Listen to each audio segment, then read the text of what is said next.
Let's talk about how to properly grip a semi-auto handgun. Now, these same rules apply to those that are striker or hammer fired. First, what you're going to do is you're going to take your dominant hand and you're going to open it up just like this. And you're going to look for the webbing of your hand. For those of you who don't know, the webbing of your hand is located right here.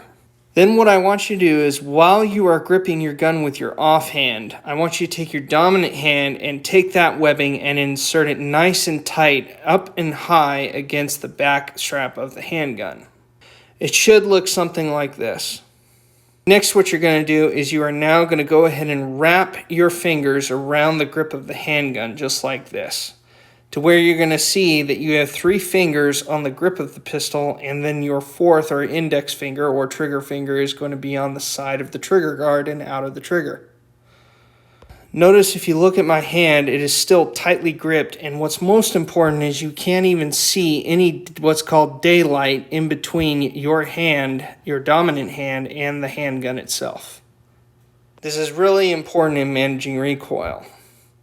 Additionally, you'll also notice that you have a proper grip with your dominant hand when you know that the tip of your finger is actually utilized to pull the trigger and not your whole finger.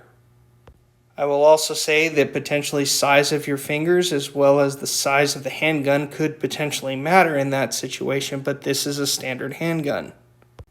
Once you have your dominant hand gripping the pistol, I want you to go ahead and take your offhand and you're going to wrap it like so around the handgun. In other words, you are going to take your fingers, they should be under the trigger guard and out of the trigger. Your thumb should be on the side of the handgun like this. You can have it on top, on bottom. There's many different terms for it. Some of it call it the Weaver stance, but either way, it will definitely work. Just make sure that you have a nice tight grip on the handgun with both hands. This is definitely an effective way to grip the handgun and help you aim, but most importantly is helping you in mitigating recoil and coming up with faster follow-up shots if necessary, which are the most important things in a defensive situation.